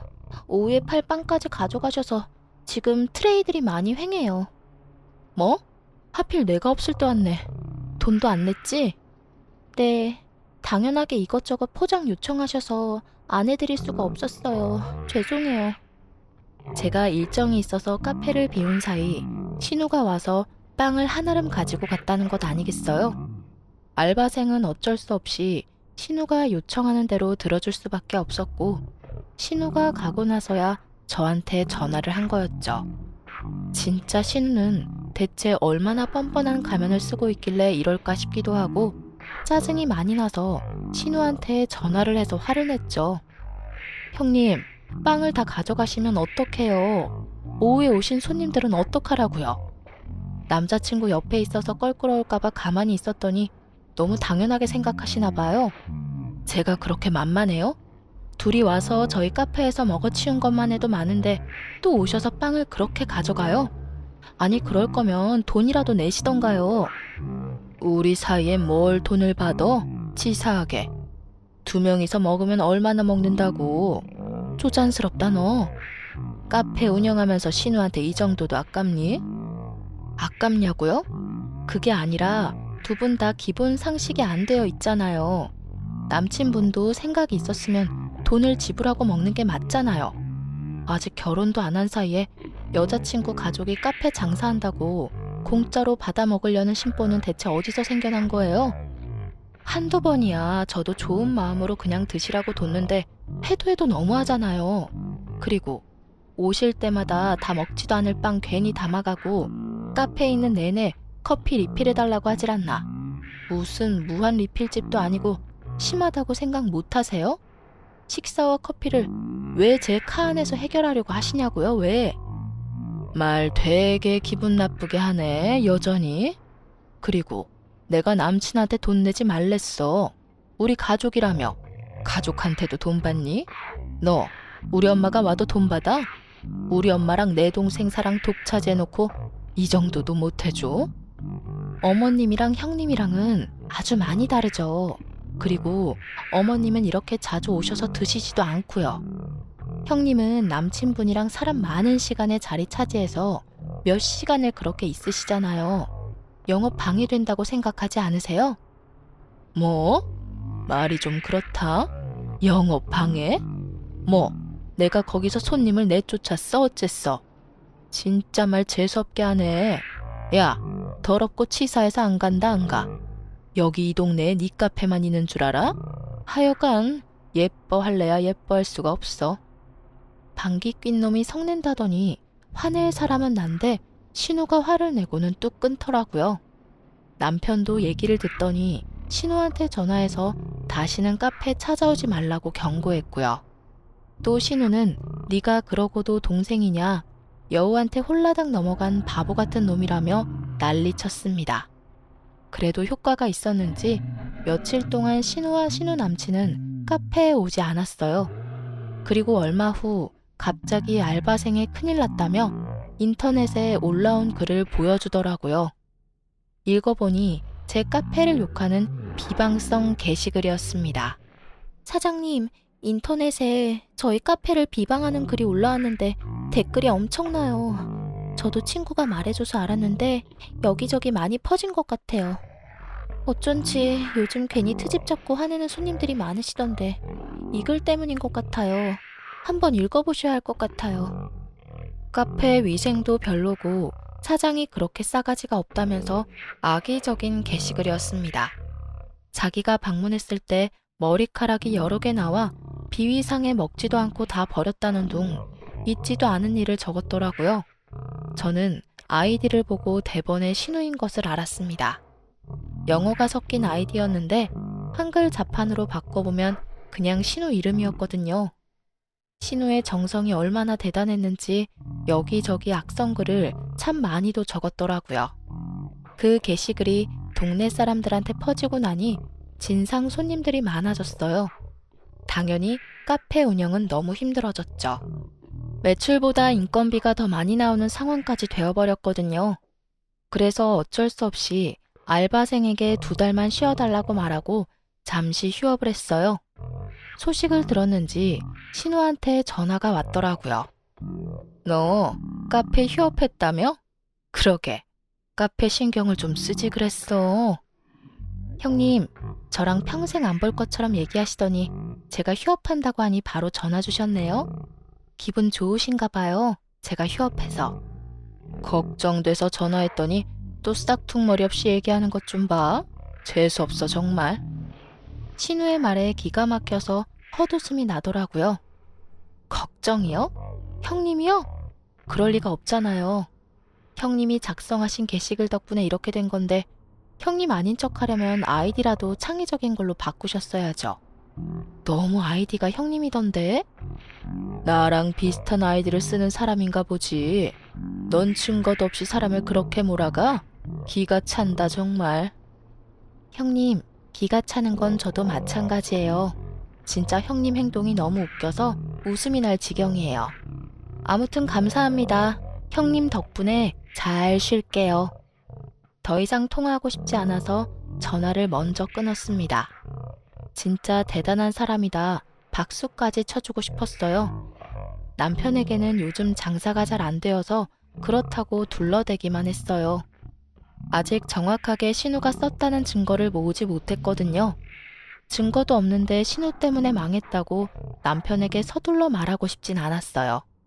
그래도 바쁘게 달려온 저에게 주는 휴식 시간이라 생각하고 좋게 받아들이기로 했어요. 그리고 남편도 시모도 요즘 장사가 다들 안 된다며 저를 걱정해 주셨어요. 카페 휴업 소식을 들은 시모는 한 걸음에 달려와서 저를 위로해 주셨고 혹시나 힘들면 쓰라며 100만 원을 용돈으로 쥐어주시기도 하셨답니다. 남편이야 말하면 입 아플 정도로 더 저를 챙겨줬고요. 이렇게 따뜻하고 다정한 가족을 만나서 참 다행이라는 생각이 들었죠. 하지만 신우처럼 모나고 심술 맞은 사람도 가족이기에 좀 더 신우와 거리를 둘 필요가 있다고 생각이 들었어요. 저는 먼저 잠시 휴업한 제 가게에 가서 그동안 신우가 방문했을 때 모습을 담은 CCTV를 확인했습니다. 돈 안 내고 간 모습들은 별도로 체크했죠. 제가 없을 때 빵 싹 담아가는 모습도 빼먹지 않고 USB에 담았어요. 그리고 악의적으로 인터넷에 올린 글들을 다 캡처했습니다. 친구 중에 변호사 친구가 있어서 증거들을 가지고 친구를 찾아갔습니다. 상황 설명을 해주니 친구는 사이버 명예훼손으로 고발할 수 있다고 하더라고요. 신우에게 제대로 참교육을 해줄 생각을 하니 기분이 좋아졌어요. 이 소식을 바로 신우한테 알려줘야 할 것 같아서 신우한테 전화했습니다. 아, 형님, 바쁘세요? 안 바쁘시죠? 혹시 형법 제307조 내용 아세요? 다짜고짜 전화해서는 형법 307조는 뭔 개소리니? 너 전화 잘못한 거 아니야? 역시 모르실 줄 알았어요. 그러니까 그렇게 허술하게 악성글을 배포했겠죠. 명예훼손이라고 아시죠? 사람을 비방할 목적으로 거짓 사실로 타인의 명예를 훼손할 경우에 7년 이하의 징역이나 5천만 원 이하 벌금에 처할 수 있대요. 저도 몰랐는데 친구가 변호사라 친절하게 잘 알려주더라고요.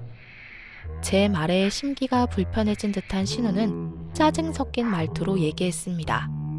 뭐, 그래서 어쩌라고? 내가 했단 증거 있어? 네? 저는 형님이 했단 말 안 했는데요.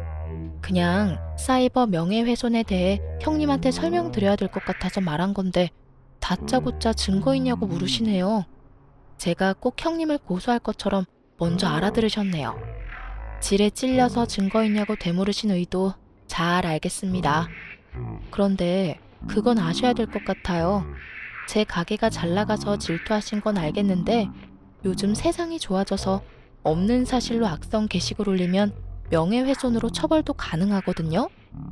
방금 변호사랑 상담도 받고 왔는데 제가 캡처해놓은 게시글 작성자한테 고소 진행할 생각으로 상담 받았거든요.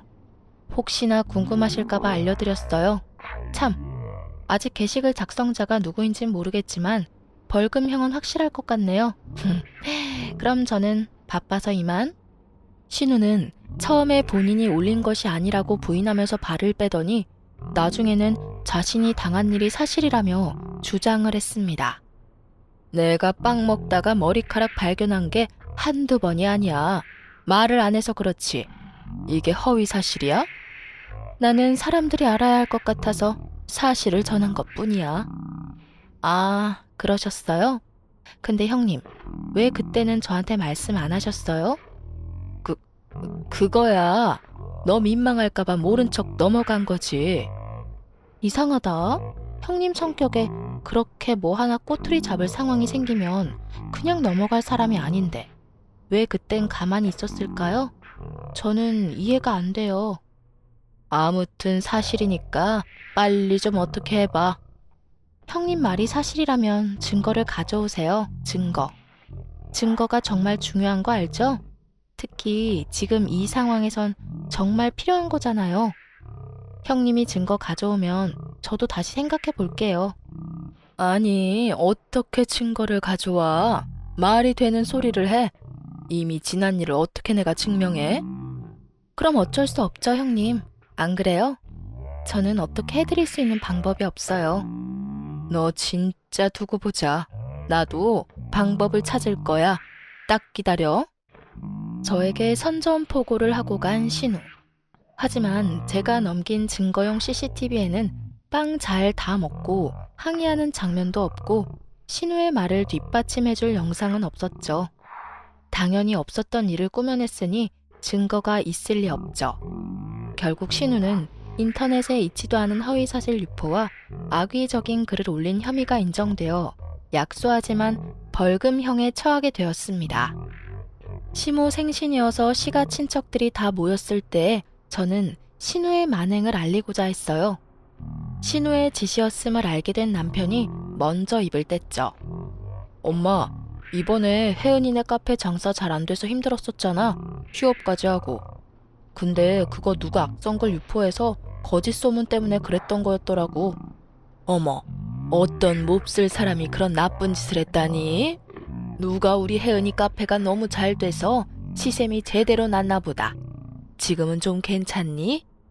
신우는 갑자기 세모눈이 되어 남편을 확 째려보더니 손가락으로 조용히 하라는 제스처를 취했어요. 저는 그런 신우의 행동을 못 본 척 그 다음 말을 이어나갔죠. 저도 믿고 싶지 않았는데 솔직히 말씀드려야 하나 말아야 하나 고민 많이 했어요. 제 카페를 비방한 게 어머님도 알고 있는 사람이더라고요. 뭐? 정말이니? 누구길래 그렇게 뜸을 들이는 거야? 어서 말해보렴. 내가 찾아가서 아주 혼쭐을 내야겠다. 제 말에 옆에 계시던 시가 친척들도 시선이 집중이 되었어요. 신우는 그 와중에도 절 째려보고 있었죠. 저는 뜸들이는 척하다가 형님을 쳐다보면서 얘기했죠. 형님이더라고요. 한 군데도 아니고 여러 군데 거짓 사실을 올리셨어요. 제 친구가 변호사여서 게시글 유포자 찾아보다가 알게 된 사실이에요. 어머님께 안 드렸을 것 같은데 형님 꽤 벌금 물으셔야 되던데. 형님인 걸 알고 저도 당황하긴 했는데 형님은 끝까지 인정 안 하시더라고요. 그래서 저도 어쩔 수 없었네요. 그렇죠, 형님? 제 얘기를 들은 시모는 하얗게 질리더니 옆에 앉은 신우 등짝을 퍽퍽 때리면서 목소리를 높이셨어요. 이년아, 너 대체 언제 철들래? 형님이라는 사람이 카페 홍보는 못해줄 망정 문을 닫게 해? 너 왜 그러는 거야, 어? 어쩌려고 그래? 정말 내가 동네 창피해서 너 계속 이렇게 세아가 질투하고 힘들게 한다는 소리 들으면 죽고 나서 너한테 상속될 재산은 한 푼도 없이 세아가 앞으로만 모조리 돌려놓을 거다. 알겠어, 이년아? 제발 좀 인간처럼 살아. 시모의 말에 신우는 얼굴이 새하얗게 질려버렸고 다신 안 그러겠다고 엉엉 울면서 무릎 꿇고 사과를 했습니다. 시모가 재산으로 경고하는 건 꽤 효과가 좋았어요. 그렇게 한바탕 2달간의 휴업이 끝나고 다시 영업을 시작했어요. 악성 게시글 때문에 휴업한다는 근황을 가게 SNS에 올렸더니 오히려 단골 손님들이 위로의 말을 많이 건네주시더라고요. 저희 가게의 디저트가 너무 맛있어서 꼭 먹고 싶다고 재영업하셨으면 좋겠다는 응원도 많이 받았었고요. 그래서 새로운 디저트도 추가하고 메뉴도 추가했더니 한 달 만에 예전 매출을 따라잡을 수 있었답니다. 아, 물론 신우가 연락이 와도 답장을 미루거나 바빠서 못 봤다고 둘러대면서 대화를 피했었고요. 신우도 스스로 저질러 놓은 죄가 있었던지라 몇 달 동안 잠잠했답니다. 하지만 언제 터질지 모르는 시한폭탄을 곁에 둔 느낌은 여전했죠. 제발 신우가 철이 들었으면 좋겠지만 역시나 사람은 변하지 않는다는 말이 맞는 걸 증명하듯 충격적인 장면을 목격한 날이 와버렸죠. 카페 일하느라 바쁘게 살던 어느 날이었어요. 가게는 알바생에게 맡겨놓고 잠시 고등학교 동창의 결혼식에 초대되어 갔었거든요. 한 층에 홀이 2개 있는 웨딩홀이어서 올라와서 헤매고 있었죠. 웨딩 사진이 크게 있어서 지인인가 싶어서 확인을 했는데 이게 뭔 일인지 신우가 홀딱 빠져있는 신우 남친이 신랑 사진에 떡하니 있는 것 아니겠어요? 닮은 사람인가 싶어서 다시 한번 눈을 비비고 봤습니다. 아무리 봐도 신우 남친이 맞더라고요. 저는 주변을 둘러보며 신랑 복장을 한 사람을 찾았습니다. 정신없이 축하 인사를 받고 있는 그 남자는 신우 남친이 맞았어요. 일단 저도 지인 결혼식에 참석을 해야 했기에 웨딩 사진과 턱시도 입은 신우 남친 모습을 찍은 후 제 지인 홀을 찾아갔습니다. 결혼식을 보는 내내 집중이 안 되더라고요. 이게 무슨 상황인가 싶었죠. 헤어졌나? 양다리였나 싶어서 신우 카톡 프로필 사진을 확인하는데 여전히 그 남자와의 커플 사진이었습니다. 결혼식 끝난 후 신우 남친의 사진을 신우한테 보냈죠. 신우는 사진을 보내자마자 무섭게 바로 전화가 왔죠. 뭐 어쩌라고? 협박하려고? 설마 형님 알고 만나신 거였어요? 내가 너한테 그런 것까지 다 얘기해줘야 해? 미쳤어요? 세상에 멀쩡한 사람도 많은데 왜 하필 임자 있는 사람을 만나요? 남친이란 분은 오늘 다른 사람이랑 결혼식을 올렸는데 형님은 벨도 없어요? 불륜이에요 이거. 다른 사람들 알게 되면 어쩌려고 그러세요 대체? 내 인생은 내가 책임져. 신경 끄고 꺼지라고 얘기하려고 전화한 거야. 신우는 오히려 당당했죠. 결혼할 사람이 있는 걸 알고도 만난 것이었습니다. 게다가 결혼하고 나서도 계속 만날 것 같더라고요. 저는 남편한테 바로 이 사실을 얘기했습니다. 화난 남편은 그날 저녁 신우에게 연락해 따지기 시작했어요. 야, 나는 이제 너도 싫어. 네 목소리 듣는 것도 짜증나는데 왜 전화했어? 올케가 또 쪼르르 가서 꼰질렀구만. 헤어져 당장. 네가 뭘 안다고 그래. 아무것도 모르면 그냥 닥치고 있어. 누나, 진짜 미친 거야?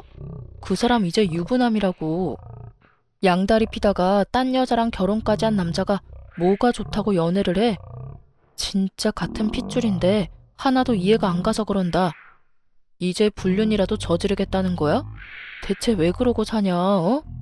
나는 그 새끼가 속이고 만나는 줄 알았더니 다 알고 만나는 거였어?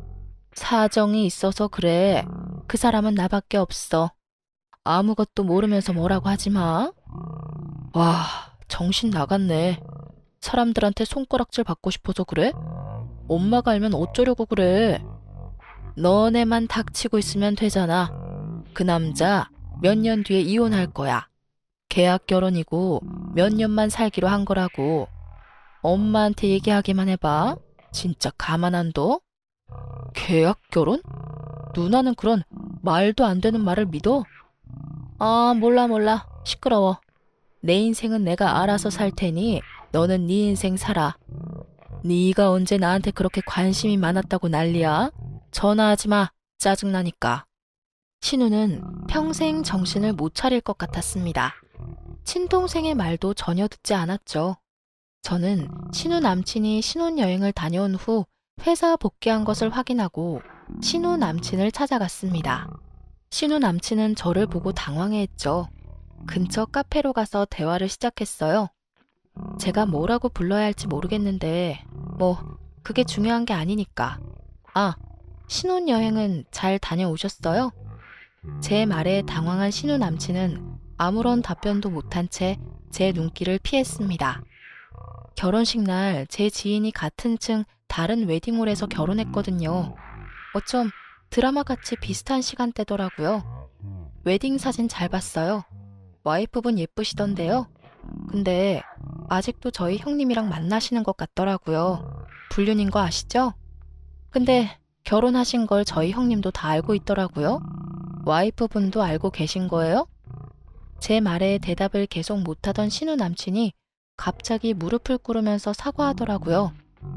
아니요, 여기서 이러시지 마시고 일단 앉아서 얘기하세요. 죄송합니다. 죄송합니다. 정말 잘못했습니다. 저한테 죄송할 건 아니죠. 이건 아무것도 모르시는 그쪽 와이프한테 해야 할 말 아니에요? 솔직히 저희 형님도 나쁜 년인 거죠. 결혼할 사람 있는 거 알면서 만난 거. 그리고 들어보니 그쪽은 와이프랑 몇 년 살다가 이혼하겠다고 말했다던데? 아니에요, 진짜. 원하는 금액 있으면 드릴게요. 제발 와이프한테는 얘기하지 말아주세요. 저 나쁜 놈인 거 압니다. 알아요. 이제 정신 차릴게요. 어차피 헤어지려고 했어요. 진짜예요. 안 믿기시겠지만 정말입니다. 믿어주세요. 얘기를 들어보니 신우가 여친이 있는 걸 알면서도 계속 따라다녔다고 합니다. 하도 따라다녀서 잠깐 결혼 전에 만나보려다가 콕 낀 것 같다며 자기도 헤어지고 싶다 하더라고요. 신우 남친은 제발 헤어지게 도와달라고 부탁까지 했어요. 애초에 계약 결혼도 아니었고 이혼할 거란 말도 신우가 지어냈다고 하더라고요. 사실 이때쯤이면 누구 말을 믿어야 될지 감이 안 오더라고요. 만난 건 사실이니까 제가 뭐라고 할 말은 진짜 없어요. 하지만 진짜 잠깐만 만나려고 했어요. 이렇게 계속 길어질지도 몰랐고요. 그런데 자꾸 말도 안 되는 얘기를 하면서 관계를 이어가려고 하니까. 네, 제발 확실하게 끝내주세요. 솔직히 부적절한 관계인 거 맞잖아요. 할 말이 없어요. 어쨌든 오늘이라도 당장 헤어지자고 할게요. 그 부분은 이제 걱정 안 하셔도 되고 제 와이프한테만은 제발, 진짜 앞으로 와이프만 보고 잘하고 살 거예요. 제발 부탁입니다. 비밀로 해주세요. 그렇게 신우 남친과 얘기하고 헤어지려는 순간 신우가 나타났습니다. 뭐야? 둘이? 신우는 기분 나쁜 표정으로 저와 그 남자를 번갈아 보더라고요. 너 이제 내 남친한테까지 여우짓 하는 거야? 나 소름 끼쳤잖아. 형님, 정신 차리세요. 이분 유부남이에요. 네가 뭔데 나한테 정신 차려라 말아야. 내 인생에 신경 끄라니까. 그때 신우 남친이 신우와 밖에서 따로 얘기를 하겠다고 하더라고요. 저는 알겠다고 하고 자리를 피해줬습니다. 신우 남친은 신우한테 헤어지자고 분명하게 말했고 자신은 어차피 곧 지방으로 내려갈 거라 다시는 만날 일 없을 거라고 저한테 따로 연락도 줬습니다. 그런데 그 남자의 통보를 신우는 받아들이기 힘들었나 봐요. 저한테 따지고 들더라고요. 야, 이 나쁜 년아. 너 내 남친한테 뭐라고 얘기한 거야? 이 불려 같은 계집애가. 네가 뭔데 내 연애를 망쳐? 흥분한 상태로 소리 지르는 신우에게 더 큰 소리로 얘기했습니다. 연애요? 그게 정상적인 연애예요? 형님, 인생 망칠 뻔한 거 도와드린 거잖아요. 이상한 남자한테 꼭 깨서 상간녀 될 뻔한 걸 내가 구해준 건데 고맙다고 말해도 모자랄 판에 지금? 뭐? 도와줘? 네가 더 내 인생 망친 거 몰라? 아주 척이란 척은 다 하고 너 그 남자한테 뭐라고 했니? 뭐라고 한 거야? 신우는 흥분해서 제 머리채를 잡으려고 다가왔고 남편이 든든하게 중간에서 막아줬죠. 눈에 뵈는 게 없는지 남편 머리채까지 뜯으면서 제게 저주를 퍼붓더군요. 이 나쁜 년, 이제 하다하다 내가 사랑하는 남자까지 못 만나게 해? 평생 저주할 거야 너. 남편은 신우를 밖으로 내쫓았습니다. 정말 사람은 변하지 않고 고쳐 쓰는 거 아니라더니 그렇게 시모한테 크게 혼나고 남편한테도 매번 욕먹으면서 쫓겨나는데도 참 다양하게 혼날 짓을 하는 게 능력이라면 능력일까요? 솔직히 인생 꼬일 뻔한 거 잘 해결해줬으면 저한테 고마워해야 되잖아요. 그런데 그 사건 이후로 신우가 저만 보면 욕하고 눈앞에서 꺼지라고 난리 피우고 앙숙도 이런 앙숙이 없었죠. 시댁 분위기 정말 좋은 편인데 정말 신우 한 명 때문에 괜히 의기소침해지고 불안해지더라고요. 시모는 그 사건을 아예 모르고 있고요. 남편이 말하겠다길래 제가 이미 끝난 사건인데 뭐하러 말하냐고 말렸어요. 남편도 신우를 포기했고 저랑 신우가 마주칠 일을 만들지 않는 게 상책이라고 생각했죠. 하지만 원수는 외나무 다리에서 만난다던가요? 피하려고 했는데 재수없게도 신우를 마주치고 말았죠. 그때 저는 모자란 식자재를 사려고 근처 마트에 장보러 가는 길이었어요. 회사 점심시간이었는지 신우는 회사 사람들과 함께 있었고요. 신우와 눈이 마주쳤는데 그 눈빛이 아주 공포 영화가 따로 없었네요. 그냥 무시하고 지나가려고 하는데 신우 옆에 누군가가 저를 아는 체 하는 게 아니겠어요? 얼굴을 보니 대학교 후배였습니다. 몰랐는데 신우와 같은 회사를 다니고 있었더라고요. 다음을 기약하고 잊고 있을 때쯤 후배가 먼저 만나자고 연락이 왔더라고요. 선배, 근데 우리 과장님이랑 아는 사이예요? 그날 과장님이 언니 안 보일 때까지 눈에서 레이저 쏘면서 쳐다보던데. 우리 신우야. 헐, 대박. 정말요? 근데 왜 그날 서로 인사를 안 한 거예요? 뭐 이런저런 사연이 많단다. 그나저나 같은 회사 다니고 있는 줄 몰랐네. 회사에선 어때? 좀 괜찮니? 언니, 말도 마요.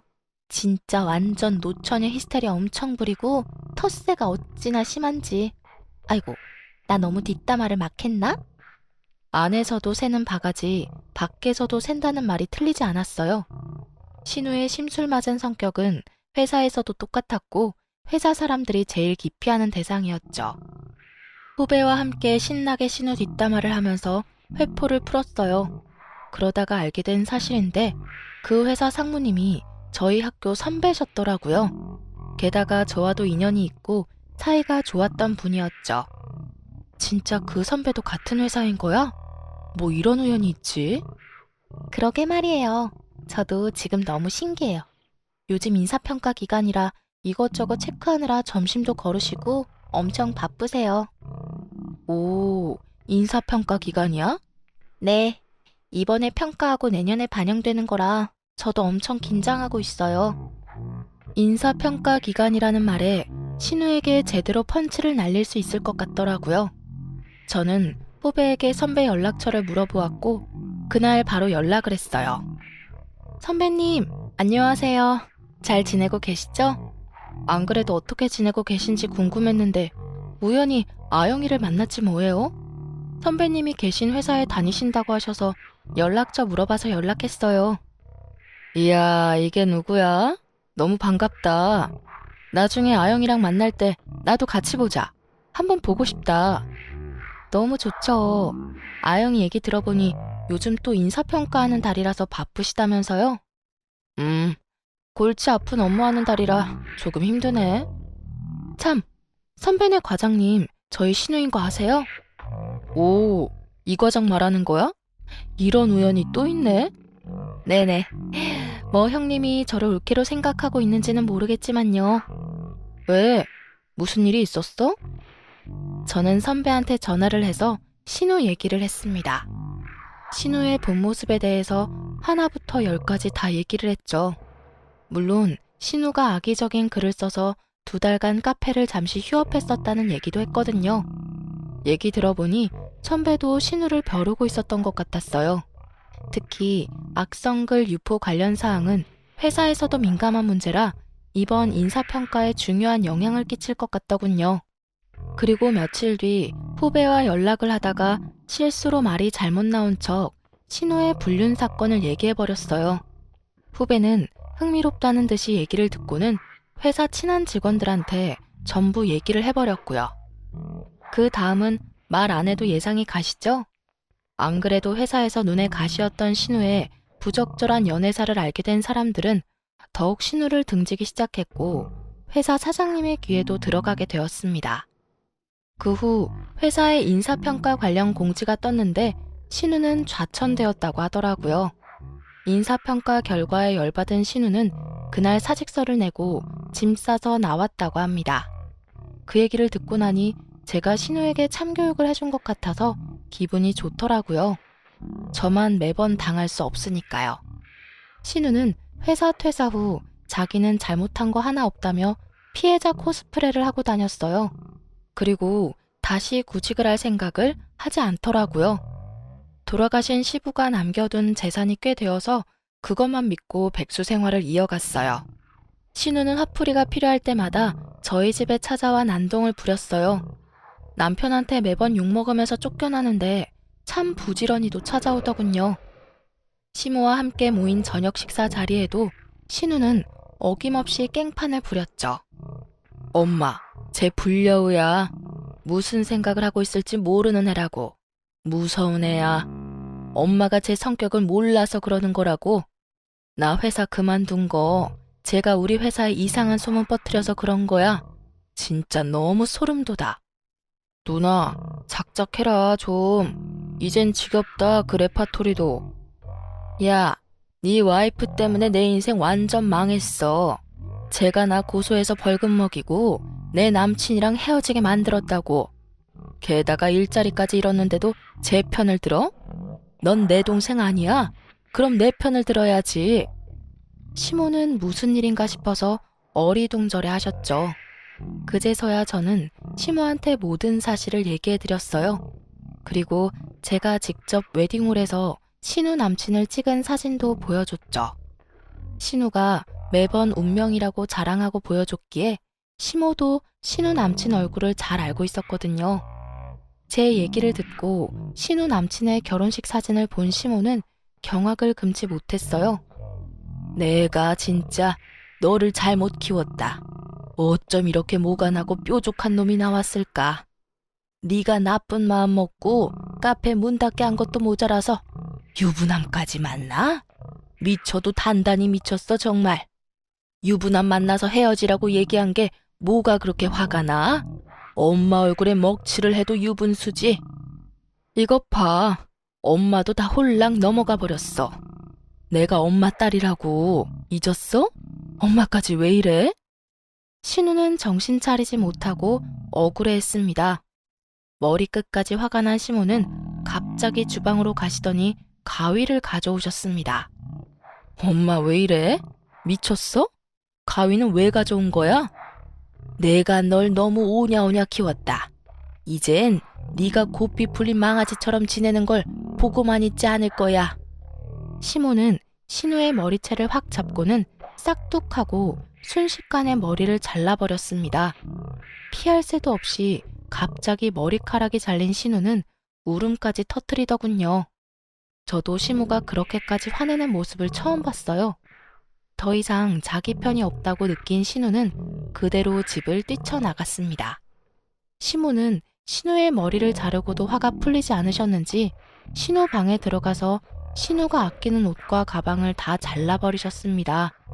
믿었던 시모한테도 팽당해버린 신우는 배신감에 치를 떨며 집을 나가버렸어요. 나이 40 넘어서 가출하는 신우를 보고 시모는 말했죠. 진짜 영 끊을 거라고. 오냐오냐 키웠더니 뭐가 잘못된 건지도 모르는 모질이가 되었다며 나가서 죽든 살든 네 알아서 살라고 말이에요. 시모의 마지막 말은 진심이었나 봐요. 아예 핸드폰 번호까지 바꿔버리시고는 신우와 연락을 끊어버리셨답니다. 갈 곳이 없어진 신우는 그 양다리 전남친을 수소문해서 찾아갔다고 합니다. 그러다 전남친 와이프까지 삼자대면 하게 되었고 신우는 또 말도 안 되는 말만 늘어놓았다고 하더라고요. 하지만 신우 전남친의 와이프도 보통이 아니었는지 그 자리에서 신우 머리채를 잡고 제대로 혼을 내줬나 보더라고요. 그렇게 또다시 눈물 콧물 다 쏟고 사촌 언니네로 가서 빌부터 살고 있는데 시모가 연락해서 내쫓으라고 하는 바람에 또 갈 곳 없는 신세가 되어버렸죠. 결혼한 남자를 찾아가서 또 행패 부린 사실을 알게 된 시모는 신우한테 재산 한 푼도 줄 생각 없으니 그거 믿고 흥청망청 지낼 생각 말라며 선전포고를 하셨고 신우와 연을 아예 끊으셨어요. 신우는 나이도 많이 차고 물경력이어서 결국 제대로 된 곳에 취직도 못하고 식당에서 서빙 알바하면서 지낸다고 하더군요. 신우를 보면 자업자득, 집 팔자 지가 꼰다는 말이 맞는 것 같아요.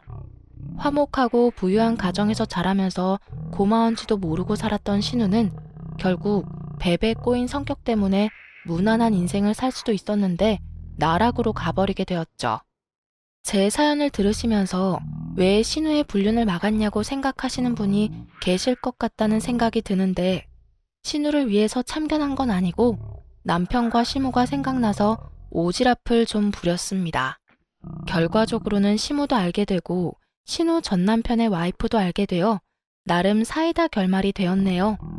신우 때문에 한동안 너무 힘들었지만 신우 덕분에 진상 손님을 대할 때도 웃으면서 대하게 되더라고요. 신우 성격에 비하면 다들 귀여운 수준이라서 아주 유연하게 대처하는 능력이 생겼어요. 이 부분은 신우한테 고마워해야겠어요. 비록 신우의 행패로 인해 힘든 시기가 있었지만 좋은 시어머니와 다정한 남편이 있어 견딜 수 있었고 이제는 웃으면서 얘기할 수 있게 되었습니다. 아, 그리고 어머님이 저한테도 혹시라도 신우 찾아오면 아는 척도 하지 말고 대차게 내쫓으라며 신신당부하더라고요. 저 때문에 그 사달이 났다고 생각할 텐데 절 찾아올 리가 있겠어요? 하고 웃어 넘겼네요. 꽤 긴 사연이었는데 잘 들으셨나 모르겠네요. 새해 복 많이 받으시길 바라며 제 사연은 여기에서 마치겠습니다. 좋은 하루 되세요.